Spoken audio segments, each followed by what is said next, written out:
السلام علیکم دوستو ساتھیوں، میں ہوں سمیع ابراہیم اور آپ دیکھ رہے ہیں سمیع ابراہیم یوٹیوب چینل۔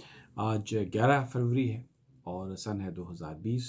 رات کو میں آپ کے ساتھ مخاطب ہوں، اور جو آج میں خبر آپ کے ساتھ شیئر کروں گا، یہ وہ خبر ہے جس کا ہمیں بہت عرصے سے انتظار ہے، اور ہم امید کرتے ہیں، سارا پاکستان دعا گو ہے کہ اللہ تعالیٰ اس میں پاکستان کو کامیابی دے۔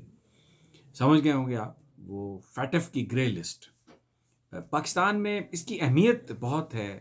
اگر پاکستان گرے لسٹ سے نکل جائے، وہ اس کی اہمیت پر میں بعد میں غور کرتا ہوں، لیکن اب جو اجلاس ہونے والا ہے پیرس میں، وہ اس میں یہ فیصلہ کیا جائے گا کہ پاکستان کا مستقبل کیا ہوگا۔ یہ 16-17 فروری جو اسی مہینے اگلے یعنی بس چند دن دور رہ گیا جس میں یہ اجلاس ہوگا۔ اس سے پہلے جنوری میں بیجنگ میں اجلاس ہوا، جس میں پاکستان نے بہت کوشش کی، اور اب میں آپ کو یہ خبر دے رہا ہوں دوستو، ویسے تو پاکستان کو 39 میں سے 12 ووٹس چاہیے، لیکن اب اس وقت صورتحال یہ ہے کہ کیونکہ اس میں چائنا ہے، ٹرکی ہے، ملائیشیا ہے، سعودی عرب ہے، پاکستان 6-7 ووٹس کے لیے اسٹرگل کر رہا ہے، اور اپنا پرائم منسٹر عمران خان نے بھرپور انداز میں شاہ محمود قریشی صاحب سے بھی یہ کہا ہے، اور خود بھی جو ہمیں ذرائع بتا رہے ہیں کہ پرائم منسٹر مختلف سربراہان کو، جو ممالک کے سربراہ ہیں،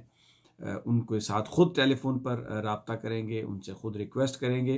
اور اس وقت جو گراؤنڈ پہ صورتحال ہے، کیونکہ یہ ایک پولیٹیکل باڈی ہے، میں کئی دفعہ آپ کو پہلے کہہ چکا ہوں کہ پاکستان کا اس لسٹ میں نام سیاسی وجوہات پر ہے۔ عملاً پاکستان نے جو ٹیرر فائنینسنگ ہے اس کو روکنے کے لیے بے پناہ اقدامات کیے ہیں، اور جو کہا گیا تھا پاکستان کو، جو 27 پوائنٹس میں سے 22 پوائنٹس ایسے ہیں جن پہ پاکستان نے فیٹف ممبر ممالک کو مکمل طور پر مطمئن کیا۔ اور ابھی جو بیجنگ میں جو کانفرنس ہوئی، میں اس میں جو کیا ہوا، جو وہاں پر جو ان سائڈ سٹوری میں آپ کو بتا رہا ہوں کہ پاکستان نے کنونس کیا تمام ممالک کو کہ جو 9 وہ جو بڑی بڑی تنظیمیں، جن میں کچھ طالبان کی تنظیمیں تھیں، یا جن کو یونائٹڈ نیشن یہ سمجھتا ہے کہ وہ ٹیرر آرگنائزیشن ہے، ان کی جو فائنینسنگ ہے، ان کے جو اکاؤنٹس ہے، اس کو مکمل طور پر فریز کیا۔ اور اب جو پاکستان کے اندر اکاؤنٹس جس طریقے سے کھولے جا رہے ہیں، جس طریقے سے منی کی ٹرانزیکشنز ہو رہی ہیں، وہ انٹرنیشنل سٹینڈرڈز کے عین مطابق ہے۔ مطمئن کیا، لیکن کیونکہ اس کا فیصلہ میں نے جیسے آپ سے پہلے عرض کیا سیاسی بنیادوں پر کیا جاتا ہے، اور بھارت کا جو انفلوئنس ہے وہ بہت زیادہ ہے۔ بھارت یہ چاہ رہا ہے کہ پاکستان ابھی گرے لسٹ میں ہی رہے۔ اگر بلیک لسٹ میں نہیں پاکستان کو بھیجا جا سکتا تو وہ گرے لسٹ میں رہے۔ اب میں آپ کو یعنی کس طریقے سے یہ ہو رہا ہے سب کچھ، یہ خبر ہے کہ جی وہ احسان اللہ احسان جو طالبان کے ترجمان تھے وہ سلپ ہو گئے ہیں، وہ فرار ہو گئے ہیں۔ اس کو بھارتی میڈیا نے اس کو اچھالا۔ پاکستان میں بھی میڈیا کا ایک خاص ونگ جو ہے اس کو بڑے مختلف انداز میں چلانے کی کوشش کر رہا ہے۔ جو برطانیہ کا میڈیا ہے، یورپ کا میڈیا، امریکہ کا میڈیا، جس میں نیو یارک ٹائمز ہے، جس میں گارجین ہے، انہوں نے بھی اس کو بہت نیگیٹیولی یہ اسٹیبلش کرنے کی کوشش کی ہے کہ پاکستانی اسٹیبلشمنٹ کے طالبان کے ساتھ ابھی بھی تعلقات ہیں، کیونکہ تحریک طالبان جو ہے ان کے جو ترجمان ہیں، جن کو 2017 فروری میں پاکستانی ایجنسیز نے گرفتار کیا تھا، ان کی اب رہائی ہو گئی ہے۔ اور ساتھ میں یہ کہانیاں چل رہی ہیں کہ جناب وہ تو ایک رہتے تھے پشاور میں، ایک گھر میں رہتے تھے، فیملی کے ساتھ رہتے تھے، اور وہ باہر چلے گئے ہیں، اور انہوں نے کچھ پیسے لینے تھے پاکستان کی ایجنسیوں سے، وہ پیسے نہیں ملے تو وہ چلے گئے ہیں، اور اب پاکستان کی ایجنسیاں زیادہ پیسے دے کے انہیں واپس لانا چاہ رہی ہیں، لیکن وہ نہیں آ رہے۔ اس خبر کا مقصد کیا ہے؟ یہ ساری خبریں دیکھیں، جس وقت یہ خبریں دی جا رہی ہیں، 24 فروری کو ٹرمپ جو ہیں وہ بھارت کا دورہ کرنے والے ہیں، 16-17 فروری کو فیٹف کا پیرس میں اجلاس ہونے والا ہے۔ تو پاکستان کی ایجنسیوں کو بدنام کرنے کے لیے پاکستانی اسٹیبلشمنٹ کا ناتا جو ہے وہ طالبان کے ساتھ اس طرح سے جوڑنے کی کوشش کر رہا ہے یہ میڈیا، جس میں یہ ہو کہ جی پاکستان کی ایجنسیز اب بھی جو طالبان ہیں ان کو سیف ہیون فراہم کرتی ہیں۔ لیکن دوستو ساتھیوں، حقیقت یہ نہیں ہے، ایسا نہیں ہے۔ پاکستان نے بڑی بھرپور کوشش کی ہے طالبان کو مذاکرات کی میز پر لانے کے لیے، اور اس میں بہت سارا گیو اینڈ ٹیک ہوا ہوگا. میں نے بہت لوگوں سے بات کرنے کی کوشش کی ہے پاکستان کی اسٹیبلشمنٹ میں، لیکن آپ یقین کریں کہ کہیں سے بھی مجھے اس بات کی تصدیق نہیں ہوئی کہ پاکستان کہیں کسی گروپ کو اپنی سرزمین استعمال کرنے کی اجازت دے رہا ہے. قطعی طور پہ ایسا نہیں ہے. پاکستان کے اندر یہ ایک بہت بڑی تبدیلی ہے.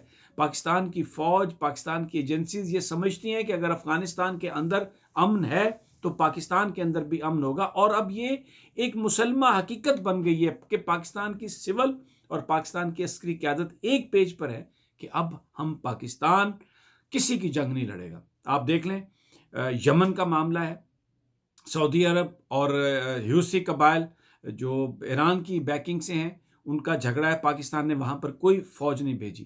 ایران کے ساتھ امریکہ کی ٹینشن ہوئی ہے، سعودی عرب کے ساتھ ٹینشن ہے. پاکستان نے اس کے اندر ریکنسیلیشن کرانے کی کوشش کی ہے. پھر افغانستان کے اندر پاکستان نے انتہائی کوشش کر کے طالبان کو مذاکرات کی میز پر لے کے آیا ہے پاکستان کے، تاکہ یہاں پر جو معاملات ہیں وہ گفتگو کے ذریعے ہی حل ہونے ہیں، گن کے ذریعے حل نہیں ہونے. اور پھر شاہ محمود قریشی نے امریکہ میں یہ کہا کہ ہم یہ نہیں چاہتے کہ امریکن فوج جو ہے وہ طالبان کے ساتھ جو مذاکرات کے بعد جو معاہدہ ہے اس کے نتیجے میں فوری طور پر وہاں سے نکل جائیں. جبکہ دوسری طرف بھارت کیا کر رہا ہے؟ بھارت اپنے گروپس کو استعمال کر رہا ہے. کس لیے؟ کہ جناب وہ انہوں نے جو افغانستان کی گورنمنٹ میں ڈاکٹر عبداللہ اور جو دوسرے ناردرن الائنس کے لوگ ہیں، بھارت کو وہ کہہ رہے ہیں کہ جی ہم دعوت دے رہے ہیں افغانستان کی طرف سے کہ وہ افغانستان میں اپنے ٹروپ سٹیشن کرے. اب اگر انڈین ٹروپس افغانستان کے اندر آتے ہیں تو وہ کیا کریں گے؟ وہ پاکستان کے خلاف وہی کچھ کریں گے جو وہ LOC پر کر رہے ہیں. لیکن پاکستان نے صبر کا دامن ہاتھ سے نہیں چھوڑا. پاکستان بڑی بھرپور کوشش کر رہا ہے اپنی کہ یہ معاملات امن سے طے ہو جائیں. ان حالات میں احسان اللہ احسان، میں یہ نہیں کہتا کہ اس کو پاکستان کی سیکیورٹی ایجنسیز نے بھگایا ہے. جو اطلاعات ہیں اس کے مطابق ہمیں ابھی تک یہی معلوم ہوا ہے کہ وہ ایک آپریشن کے دوران، جبکہ کیونکہ ان سے بہت ساری انفارمیشن ملی پاکستانیوں کو، اور 1-2-3 سال کے اندر کیونکہ وہ تمام انفارمیشن دے رہے تھے، ان کی بنیاد پر بہت سارے آپریشنز کیے گئے، ان کی بنیاد پر بہت سارے لوگوں کو گرفتار کیا گیا، بہت سارے جو ٹیررسٹ ایسٹس تھے ان کو قبضے میں لیا گیا. تو ایک اسی طرح کے آپریشن میں جو حکام بتاتے ہیں کہ وہ وہاں سے کسی طریقے سے بچ نکلنے میں کامیاب ہو گئے. یہ بھی ہو سکتا ہے. اور ہاں، میں اس پاسبلٹی کو بھی رول آؤٹ نہیں کرتا کہ جس وقت طالبان کو مذاکرات کی میز پر گورنمنٹ لائی ہے تو ہو سکتا ہے کہ اس میں یہ شرائط بھی ہوں، کچھ یہ معاملہ بھی ہو کہ کچھ لوگوں کو جس طرح امریکہ نے چھوڑا اپنے بندوں کو چھڑانے کے لیے، تو ہو سکتا ہے کہ طالبان نے کہیں نہ کہیں پاکستان سے کوئی اس طرح کا ان کے ساتھ کوئی اس طرح کی ڈیل کی ہو یا کوئی اس طرح کی انڈرسٹینڈنگ کریٹ کی گئی ہو کہ جس میں اگر وہ مذاکرات پر آتے ہیں تو کچھ لوگوں کو چھوڑا جائے گا. میرے پاس اس کی کوئی کنفرمیشن نہیں ہے، لیکن میں اس کو رول آؤٹ نہیں کر رہا. اس چیز کو پاکستان کا بہت سارا میڈیا بھی اس طرح نیگیٹو انداز میں بیان کر رہا ہے. پاکستان کے پولیٹیشین پارلیمنٹ میں بڑے نیگیٹو انداز میں بات کر رہے ہیں. یہ جو اتنے سینسٹیو فورن افیئرس کے معاملات ہیں جن میں آپ جب نیگوسیشن کرتے ہیں، اس کا مطلب ہی یہ ہے کہ گیو اینڈ ٹیک. تو آپ ایک دہشت گردی کا بڑے پیمانے پر خاتمہ کرنے کے لیے ایک گروپ کو مذاکرات کی میز پر لائے ہیں امریکہ کے ساتھ. جب امریکہ بہت سارے طالبان کے لیڈرز کو اس نے رہا کیا مذاکرات کے نتیجے میں، مذاکرات کرنے کے لیے، امن قائم کرنے کے لیے، تو پاکستان کا میڈیا پاکستان کی ایجنسی کے بارے میں انکنفرمڈ رپورٹ پر اس طرح کی خبریں چلا رہا ہے. اور پاکستان میں جو اپوزیشن لیڈر جو PTM کے ساتھ ہیں، وہ لیڈر جو پشتونستان کی بات کر رہے ہیں، اور وہ بلاگر افغانستان کے اندر جو پاکستان پر اٹیک کرتے ہیں، انہوں نے اس کو اتنا بڑا ایک ایشو بنا کر مغربی دنیا کے سامنے پاکستان کی ایجنسیز کو، پاکستان کی اسٹیبلشمنٹ کو جس طرح بدنام کرنے کی کوشش کی ہے. آپ یقین کریں کہ میں تصور بھی نہیں کر سکتا کہ پاکستان کا کوئی میڈیا اس طرح کی بات کرتا ہو. آپ نے کبھی امریکن میڈیا کو نہیں دیکھا ہوگا اپنی اسٹیبلشمنٹ کے خلاف بات کرتے ہوئے. انڈین میڈیا کو جو کشمیر کے اندر انہوں نے ظلم کر دیا ہے، بھارتی فوج نے، وہاں پر ریپس ہیں، سب کچھ ہے، کبھی آپ نے نہیں سنا ہوگا کہ انڈین میڈیا کبھی اپنے ملک کی اسٹیبلشمنٹ پر کوئی تنقید کر رہا ہو. اور یہ اگر پاکستان میں ایک واقعہ ہوا ہے اور بنیادی طور پر ایک بڑی ریکنسیلیشن کی کوشش ہو رہی ہے، تو اس کو اس انداز میں پیش کرنے کا یہ پاکستان کے بڑے میڈیا آؤٹلیٹس انگریزی کے اخبار یہ جس طریقے سے بیان کر رہے ہیں، طالبان کے ساتھ پاکستان کا ناطہ جوڑنے کی کوشش کر رہے ہیں اور پاکستان کی ایجنسیز کو بدنام کرنے کی کوشش کر رہے ہیں، اس سے میں صرف یہی کہہ سکتا ہوں کہ میرا سر شرم سے جھک گیا.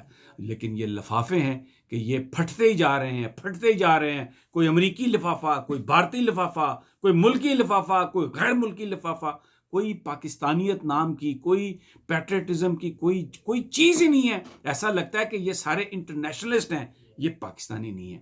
لیکن بہرحال ان تمام پریشرز کے باوجود طیب اردگان آ رہے ہیں پاکستان، اور ترکی پاکستان کے ساتھ کھڑا ہے، ملیشیا پاکستان کے ساتھ کھڑا ہے، سعودی عرب لے تو لال سے کام لے رہا ہے کشمیر پر کانفرنس کے لیے، لیکن اس چیز کو کمپنسیٹ کرنے کے لیے دوستوں میں آپ کو یہ بتا رہا ہوں کہ فیٹف میں وہ پاکستان سے یہ کہہ رہے ہیں کہ ہم آپ کے ساتھ ہیں، ہم آپ کو ووٹ دیں گے. یہ 16 فروری کو اس بات کا فیصلہ ہو جائے گا. 3 دن کا جو سیشن ہے فرانس کے اندر، کیونکہ بیجنگ کا جیسے میں نے آپ سے کہا بہت اچھا ہوا تھا، لیکن یہ سارے چیلنجز ہیں پاکستان کے سامنے. آپ دیکھیں عمران خان پاکستان کا پرائم منسٹر کہاں پاکستان کی جنگ لڑ رہا ہے، اور کس طریقے سے کوشش یہ ہر طرف سے یلغار ہے. اور پاکستان کے اندر آپ لوگ دیکھیں کہ اپوزیشن کس طریقے سے پاکستان کو بدنام کرنے کی باتیں کر رہی. میں آپ کے ساتھ یہ چیزیں شیئر کر رہا ہوں، آپ سعودی عرب میں بھی میری ویڈیو دیکھ رہے ہیں، امریکہ میں بھی یہ دیکھ رہے ہیں، بیرون ملک پاکستان سب میرے سے اس وقت میں ان سے یہ بات کر رہا ہوں،